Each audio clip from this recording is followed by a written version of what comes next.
Hello, listeners. Here we are going to discuss Gary Snyder, one of the most important American literary personalities, a poet, essayist, lecturer, and an environmental activist. He is a major figure in the field of literature and environment, and we are going to discuss one of his crucial poems, Mother Earth, Her Veils. So, as a poet, he is often associated with the Beat Generation poets and the San Francisco Renaissance. Before we talk of those movements, let's first quickly take a look at his environmental philosophy. He is a Pulitzer winner and has been characterized as the poet laureate of deep ecology. Now, what is deep ecology? In most basic terms, deep ecology signals a deep concern for all life forms on Earth. Human beings are just one of the many components in our ecosystem, and they have no right, legal or moral, to interfere or destroy the natural world or other species.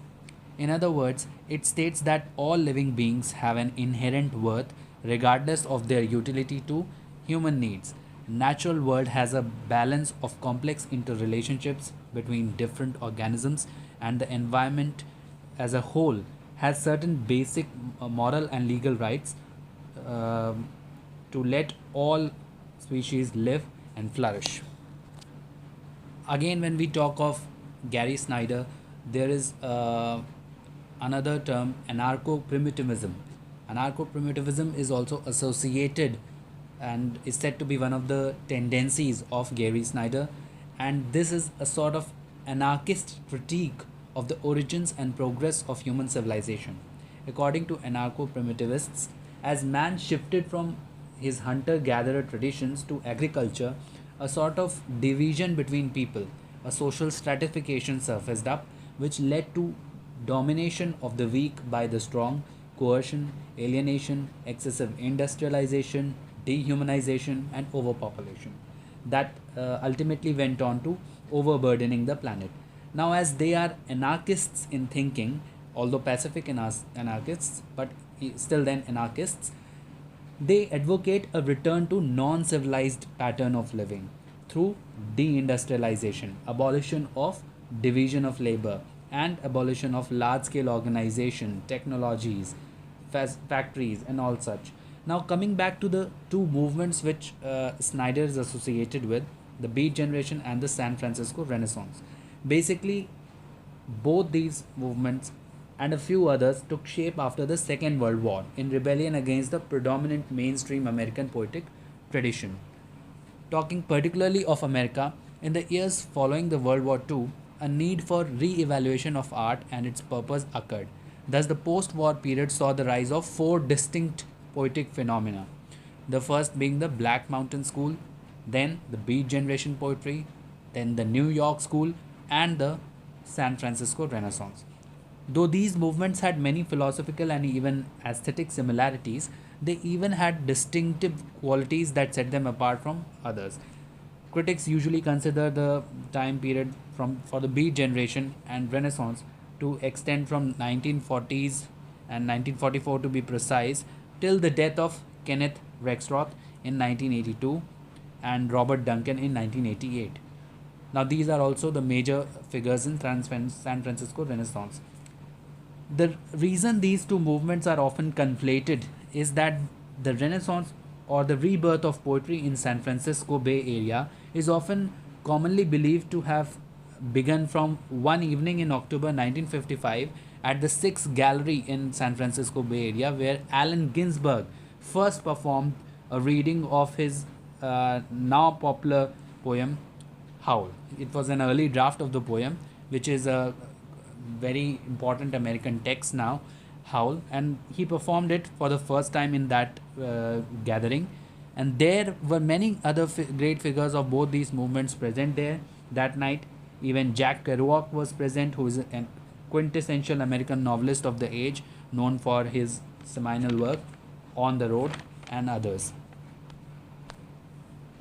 So, in a nutshell, the Beat Generation poets such as Allen Ginsberg, Neil Cassady, Lawrence Ferlinghetti, among others, aimed to write authentic, spontaneous, and experimental poetry, and to do so, they relied on hallucinogenic drugs drugs that cause you to uh, lose consciousness for some time. The Eastern religion, the natural world, they were influenced by jazz, surrealism, metaphysical poetry, and even William Blake. So they tried to infuse subconscious states of thinking and pleasures through these hallucinogenic drugs and uh, all the other engagements with the natural world.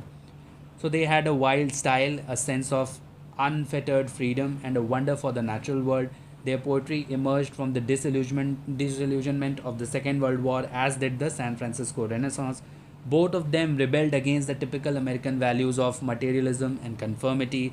The San Francisco Renaissance group wanted a rebirth or American romanticism. They wanted American romanticism in poetry to rekindle.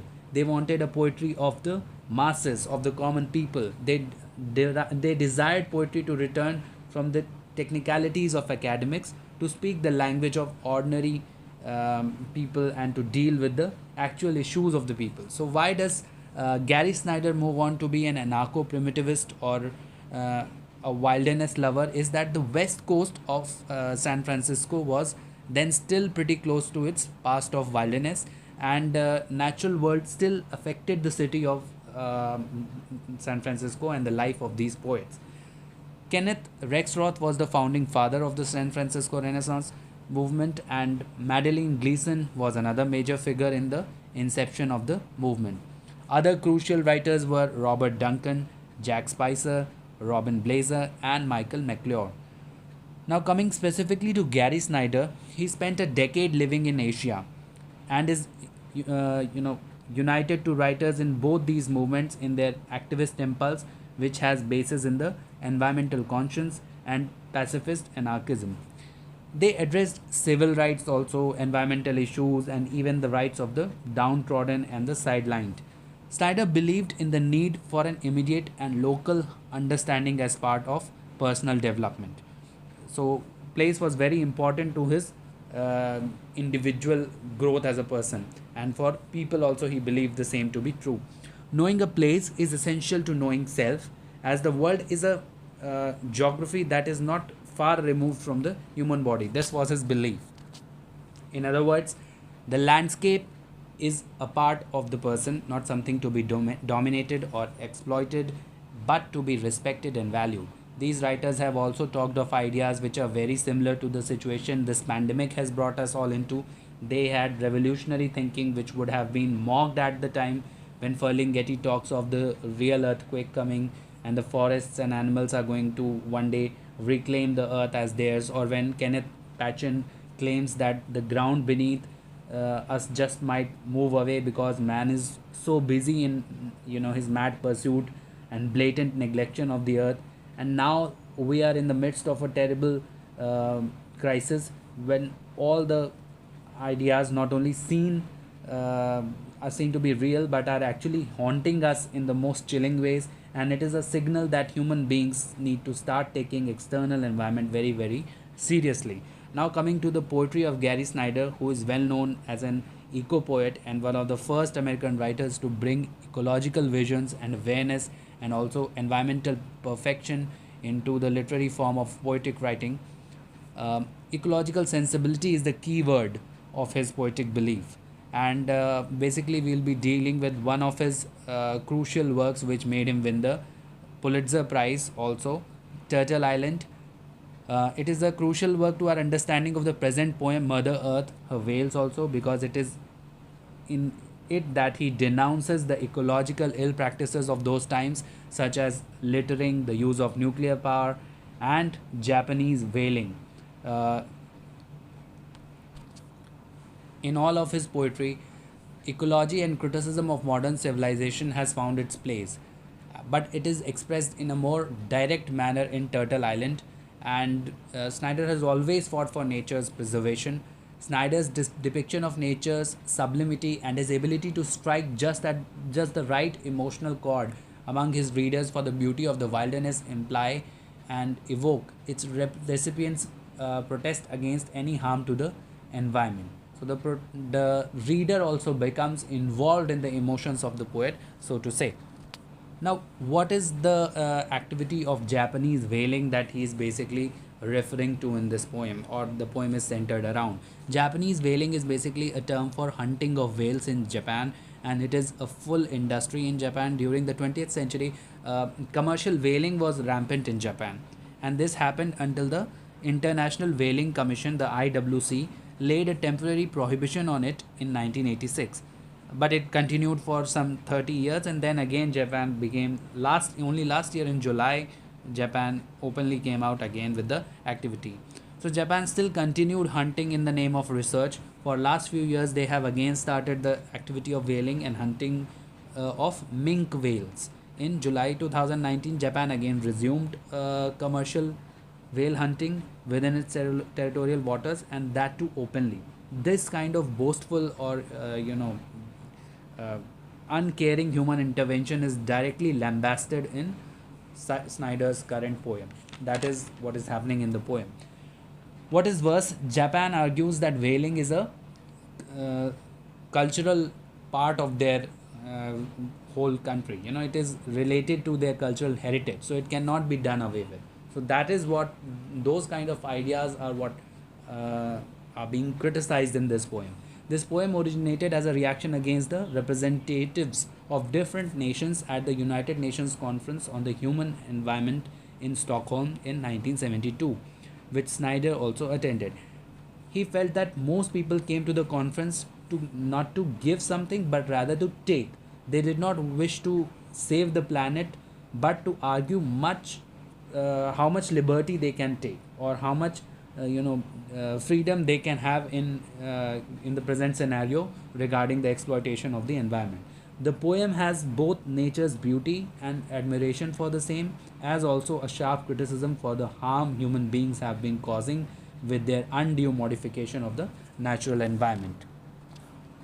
It is one of the longest poems in Snyder's volume Turtle Island, and is probably the piece containing the most crucial criticism in his poetic work.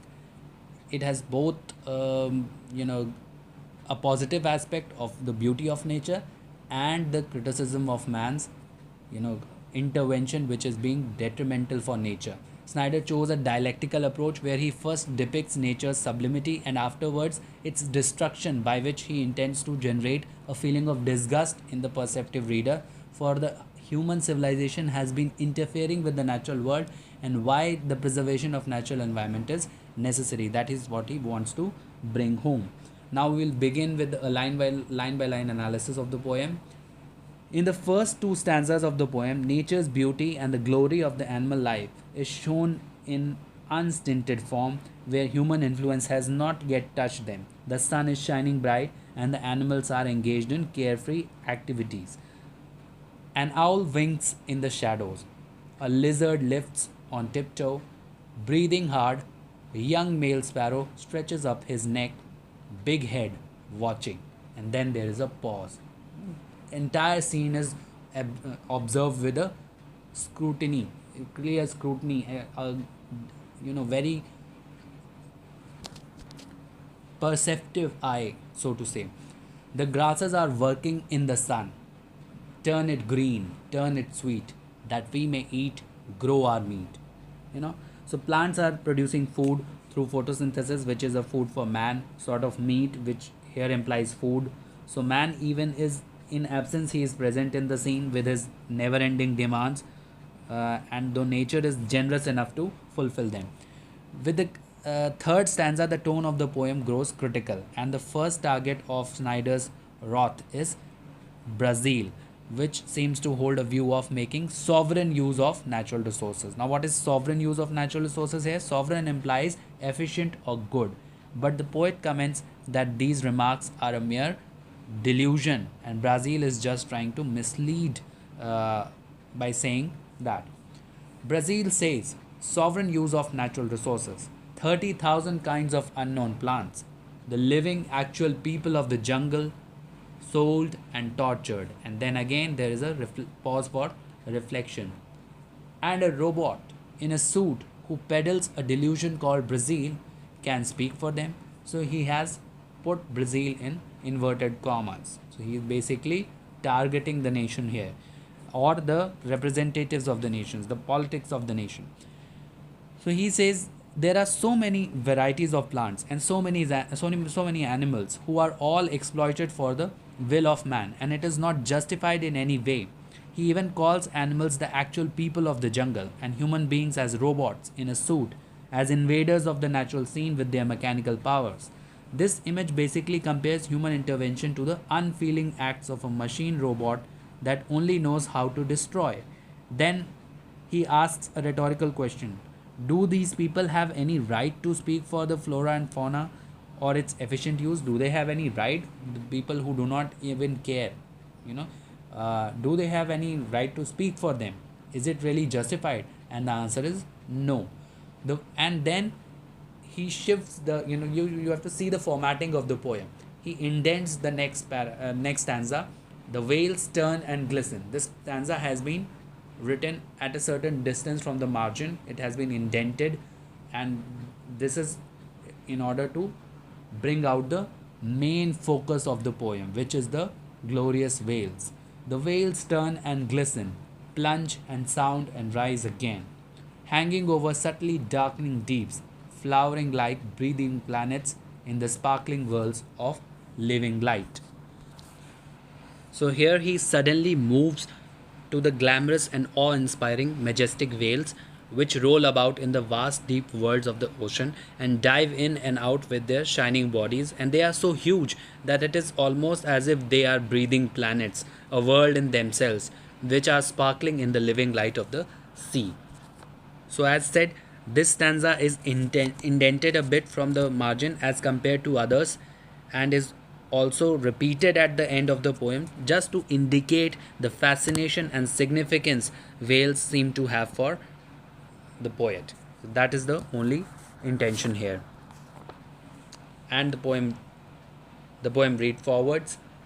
And Japan quibbles for words on what kinds of whales they can kill.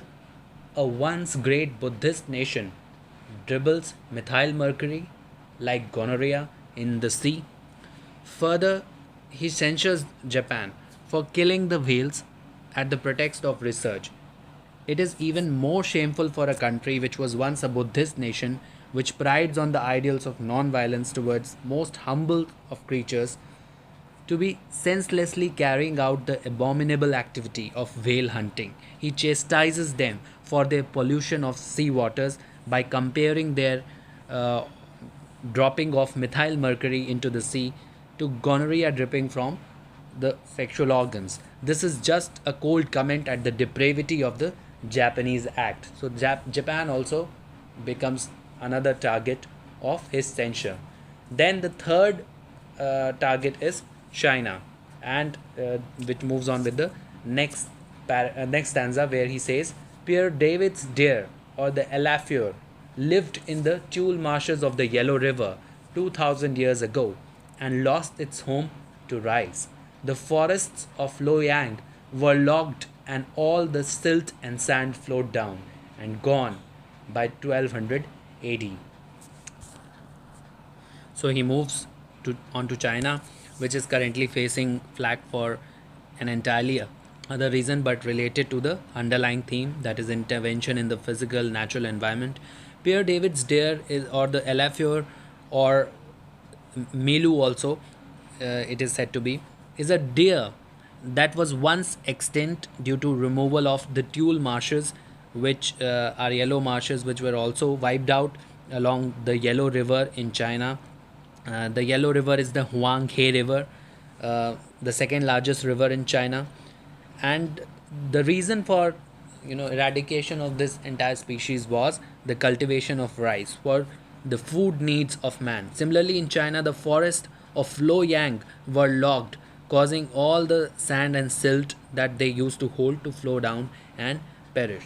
All this causes disbalance in natural ecosystem, and so the natural habitat of the deer, the Elafieur, was destroyed because of man's greed. Wild geese hatched out in Siberia head south over basins of the Yang, the Huang, what we call China. Again, China is also written in double inverted. So he is mentioning the nations in double inverted because he is targeting them, bringing them to the center of criticism. On flyways, they have used a million years. Ah, China, where are the tigers, the wild boars, the monkeys, like the snows of yesteryear? Gone in a mist, a flash, and the dry hard ground is parking space for 50,000 trucks. So, such an inhuman, such a cold, unfeeling, such an unfeeling image. He states how the wild geese have traditionally flown from Siberia to China to maintain the natural equilibrium, and they do not care for crossing international borders as nature has no borders, no boundaries. Boundaries are all man made. Then he also criticizes the deprivation of animals of their natural habitat for building of more parking spaces for people. You know, so all these animals which he mentions, the monkeys, the wild boars, the tigers, have lost their natural habitat in order to support man's greed. You know, they are just because they are mute, just because they cannot fight back, seemingly they cannot fight back. So man has been thoroughly unfair to them. The idea here is that all are equal, and that is the basic idea being promoted here. So is it justified? Why is man allowed such a privileged existence? You know, why is man allowed such a special place on earth? Is it justified that he is destroying other species in such a cold manner? No. So that is what he says. Is man the most is man most precious of all things? Then let us love him and his brothers, all those fading living beings. So every being, every species around human beings is fading. And is man most precious of all things? No. Man is not the most precious creature. Man is not made in the eyes of God, made in the image of God. No. Man is just another species like all the other species, and every species has an equal right to thrive on earth as has man. So let us love them all like one. Then he comes to modern America, modern North America, Turtle Island as he calls it. He finally comes to modern America and he says, North America, Turtle Island, taken by invaders who wage war around the world. So it is a censure of, you know, invasive policies that the Americans have followed all through the globe. Then he finally comes to modern America as being the invader, and not only of American indigenous Indians but also of the Turtle Island, North America, originally a home to several plant and animal species. And he finally calls on the forest people, the animals, the ants, the abalones, and all to rise in rebellion against the so called robot nations. Those uh, who have, you know, immense mechanical prowess, and this is also an indication of the mechanical existence of the modern man. He says, may ants, may abalone, otters, wolves, and elk rise and pull away their giving from the robot nations. So they must fight the robot nations, and they must pull away their giving. They should stop giving, you know, these liberties and all the gifts that they are to the these so-called nations and to man in general.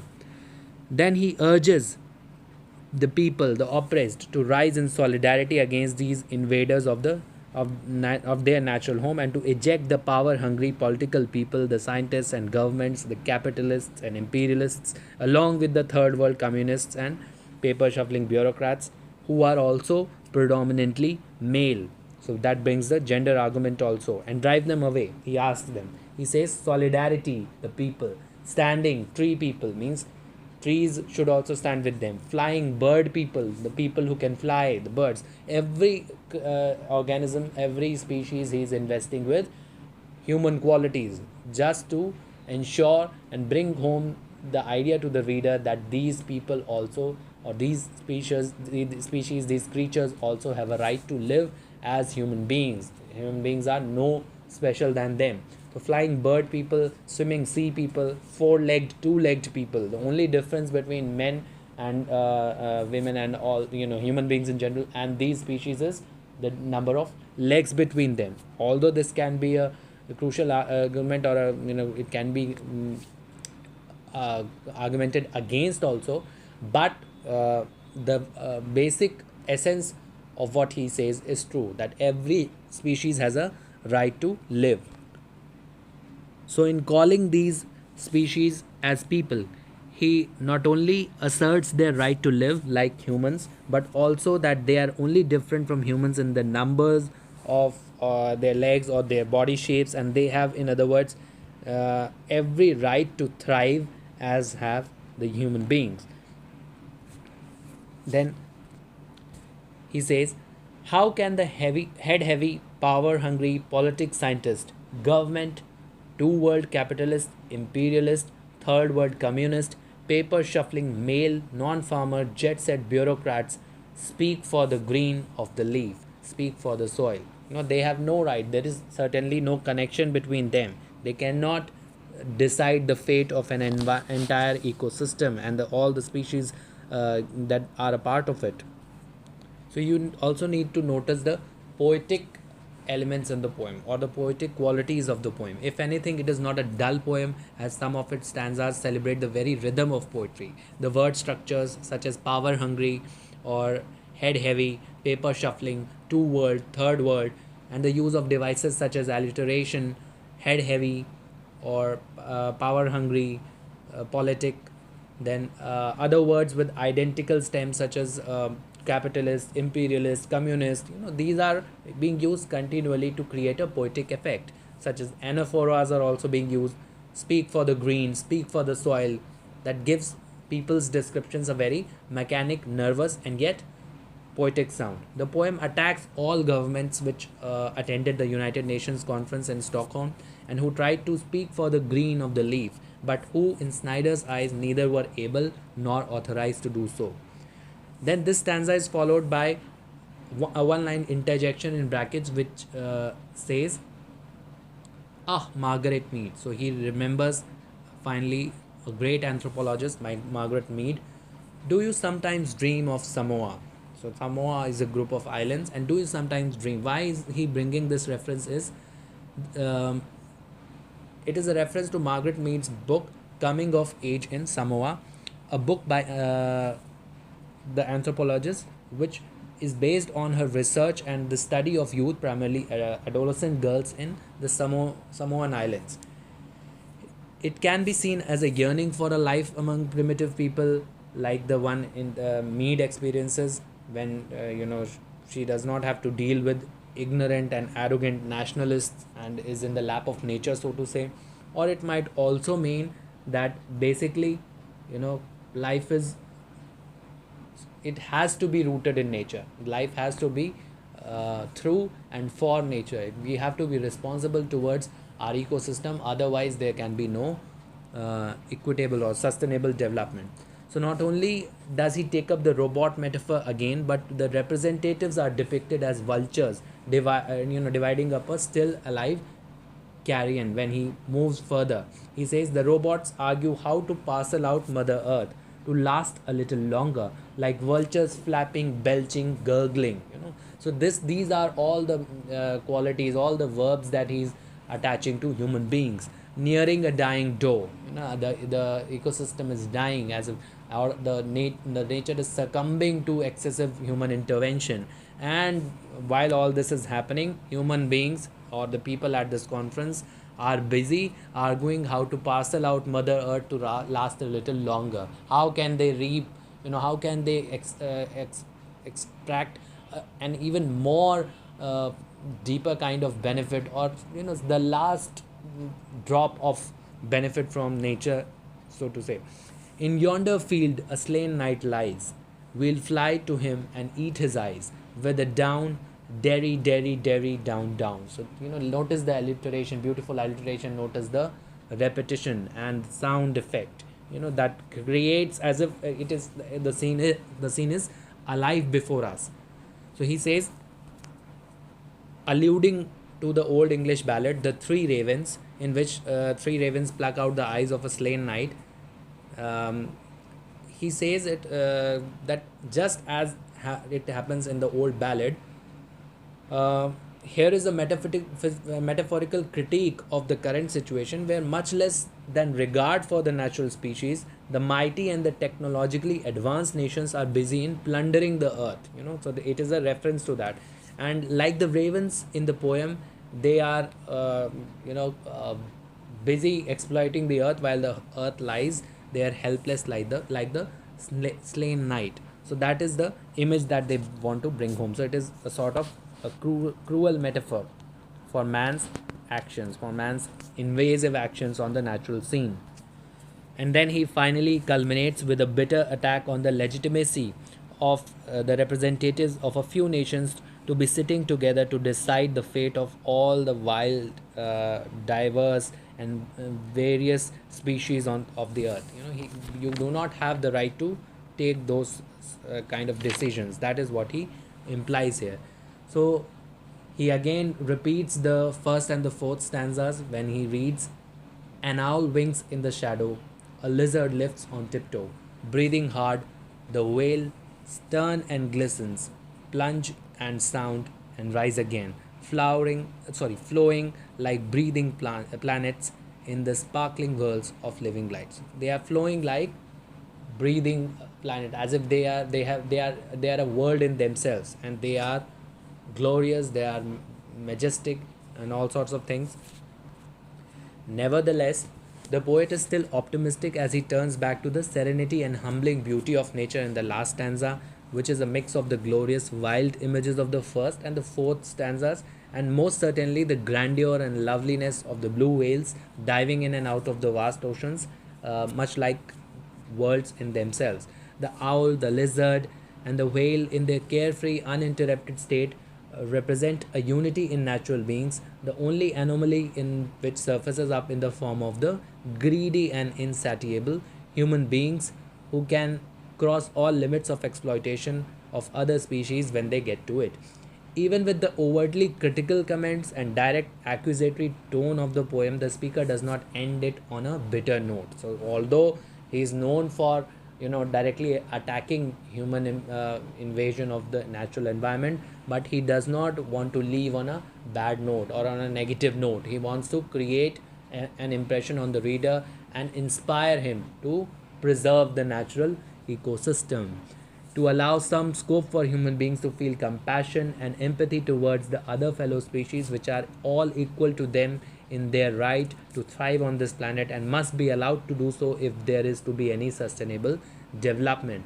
In sum, the poem is a bittersweet awakening call to humanity inside the human beings to realize their oneness with all other species in nature and to value uh, nature as such, to regard it with due dignity. The poem is a perfect example of eco poetry that breathes and lives on right as it deals with crucial critical concerns in the environment.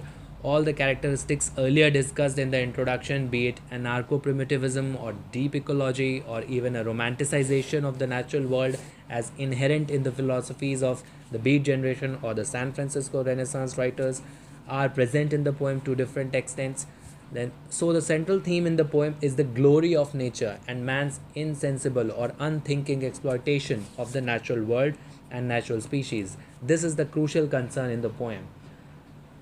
So this is it. Questions that you can expect in this are about Gary Snyder's poetic philosophy regarding environment or the natural world, and how it is depicted in the poem, or how does the poem celebrate the glory of nature on one hand and chastises human beings for their excessive exploitation of the other species, considering them to be the most important of all life on earth, or even simply eco-critical tendencies in Gary Snyder's poetry or in Mother Earth, her whales. Such concerns could be a genuine discussion point. Thank you for listening.